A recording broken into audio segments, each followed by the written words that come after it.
Pababa na po kami ng Baguio. Ito po ang sitwasyon po natin dito sa daan. Grabe po ang fogs. So mukhang kami ako ay na-amaze dahil dito nga sa sobrang fog ay dito na inagabang ako sa daan. Ayan po, ang ganda po. So amazing. Galing kami ng Baguio. Pababa na po kami ng Manila.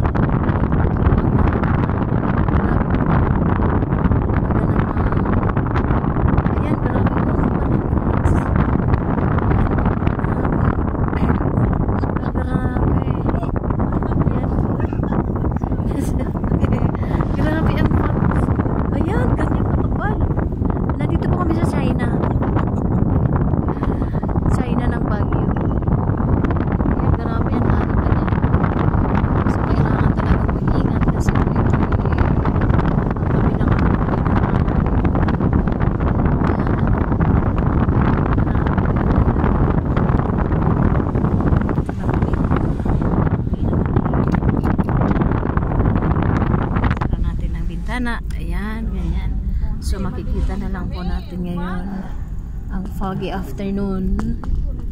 So nakalis ka na? Hello?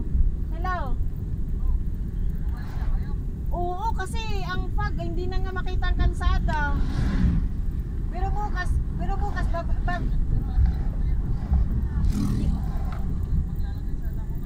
i-transfer mo na lang, ako na maglagay para mahabol kasi 12 midnight mamaya wala na yung 7K.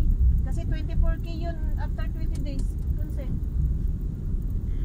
I-send mo sa akin yung yung login mo at saka i-send mo sa GCash para magawa ko. Okay, thank you po sa mga diyan po. Daan wala na. Ay, meron pa rin. Apo. Nakaakit ka ng office, nandun pa si Joseph, hindi mo naabutan? Sige, umalis na rin siya kasi may imimit siya doon sa may Sige, di ba babalik naman ako ng Wednesday, pero